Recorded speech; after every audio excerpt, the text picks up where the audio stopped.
Welcome to a journey through time, exploring the epic story of how Germany, one of Europe's most influential nations, came to be. This is the birth of a nation, a tale of tribes, empires, wars, and unification. Let's dive into the origins of Germany, starting thousands of years ago. Long before Germany existed as a nation, the lands we now call Germany were home to ancient peoples. Around 10,000 years ago, after the last ice age, humans settled in northern Europe. By 5,000 years ago, tribes speaking early Germanic languages began to appear in the region. These tribes, like the Celts and early Germanic peoples, lived in small, scattered communities.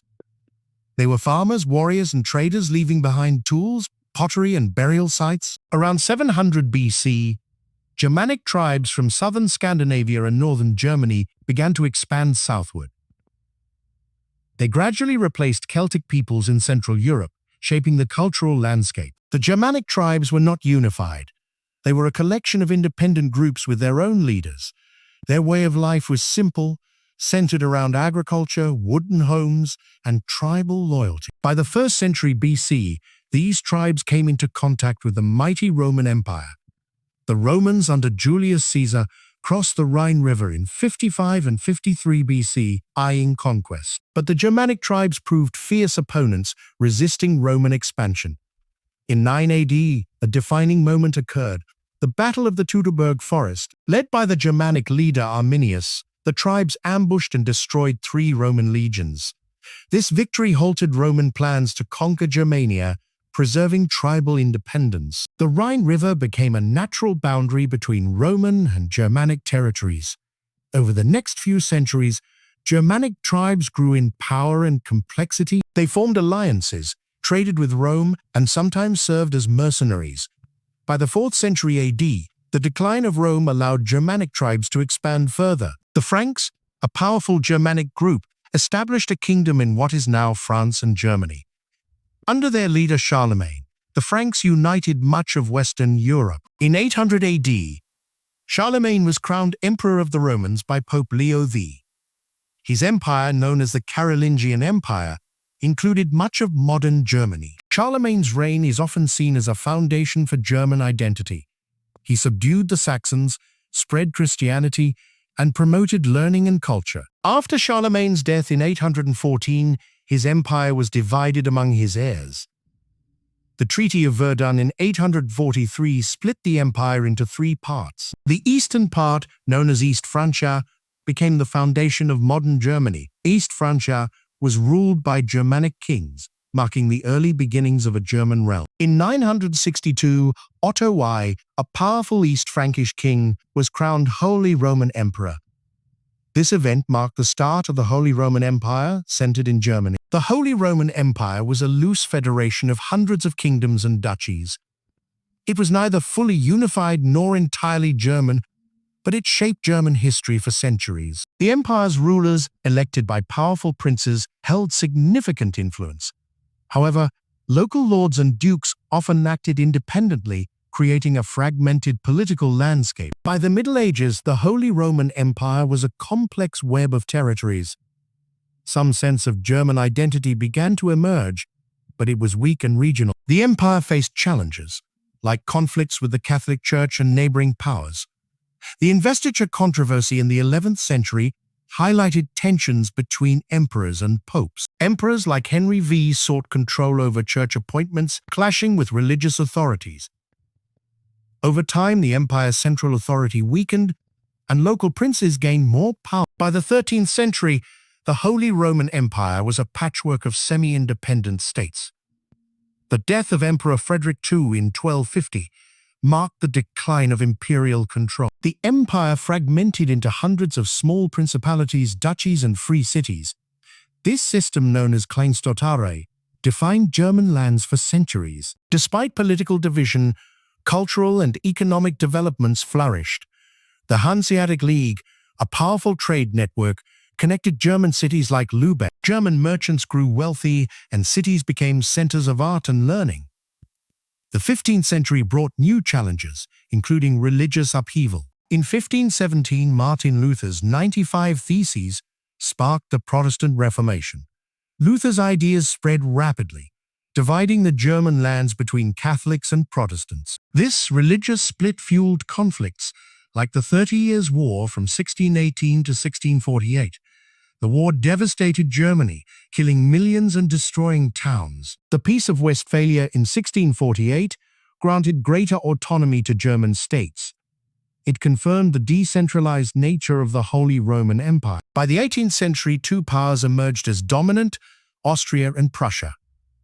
Austria, ruled by the Habsburgs, controlled southern German lands.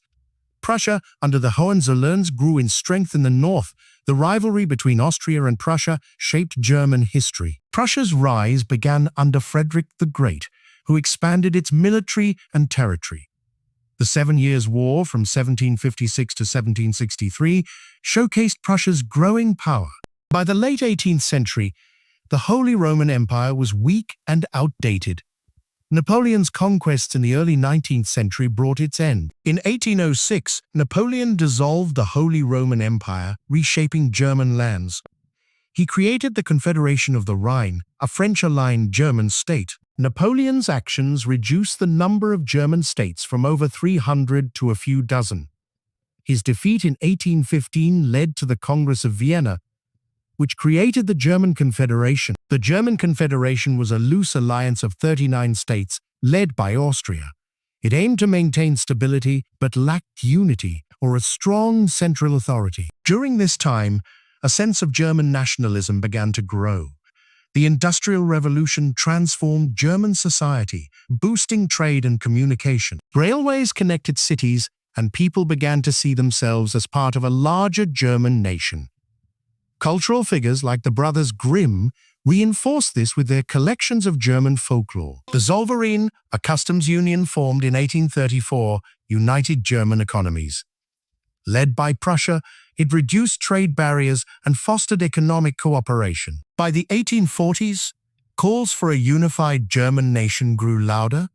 The revolutions of 1848, driven by liberals, aimed to create a democratic, unified Germany. The Frankfurt Parliament proposed a German state, but it failed to gain support. Conservative forces, including Austria and Prussia, crushed the revolutionary movement. The failure of 1848 delayed unification but strengthened Prussian ambitions.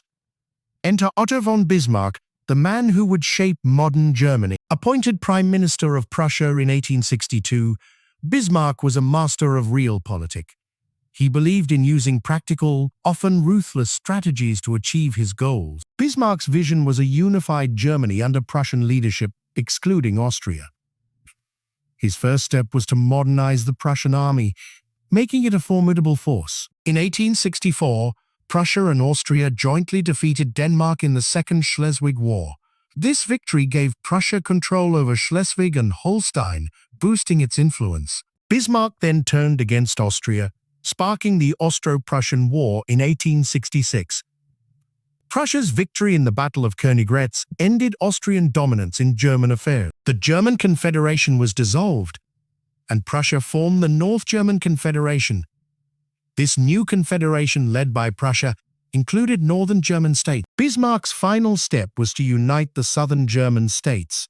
He provoked France into declaring war, leading to the Franco-Prussian War of 1870. Prussia's swift victory rallied southern states like Bavaria and Württemberg to join.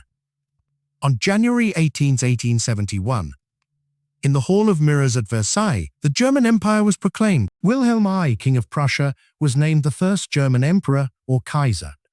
The German Empire, also called the Second Reich, united 25 states under one federal system. Prussia dominated, occupying 3/5 of the empire's land and population.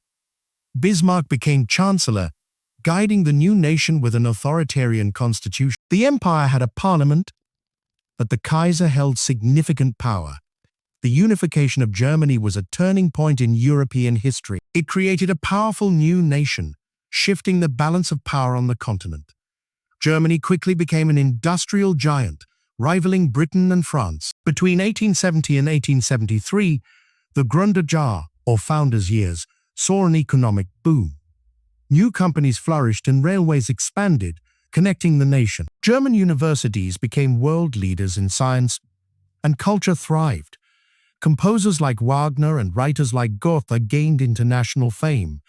However, unification was not driven by popular nationalism alone. Bismarck's diplomacy and military victories were the key forces. Some historians argue this top-down unification shaped Germany's future. The failure of liberal movements in 1848 led to a conservative, Prussian-led state. This path, called the Sonderweg, or special path, influenced 20th-century German history. The new empire faced internal challenges, like tensions between Protestants and Catholic. Bismarck's Kulturkampf targeted the Catholic Church to consolidate state power. The empire also had a small Polish minority, creating ethnic tensions. Despite these issues, Germany's economy and military grew rapidly.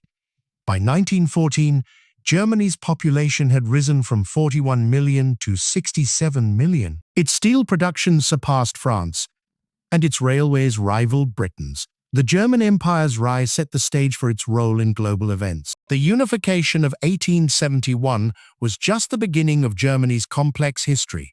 The nation would face wars, division, and reunification in the 20th century. But the story of its formation from tribes to empire is a remarkable journey. It shows how diverse peoples over centuries came together as one nation. Germany's birth was not inevitable. It was shaped by leaders, wars, and ideas. Today, Germany stands as a leading power in Europe, built on this rich history. Thank you for joining us on this exploration of how Germany was formed. If you enjoyed this journey, like and subscribe for more history content. Until next time, keep exploring the stories that shaped our world.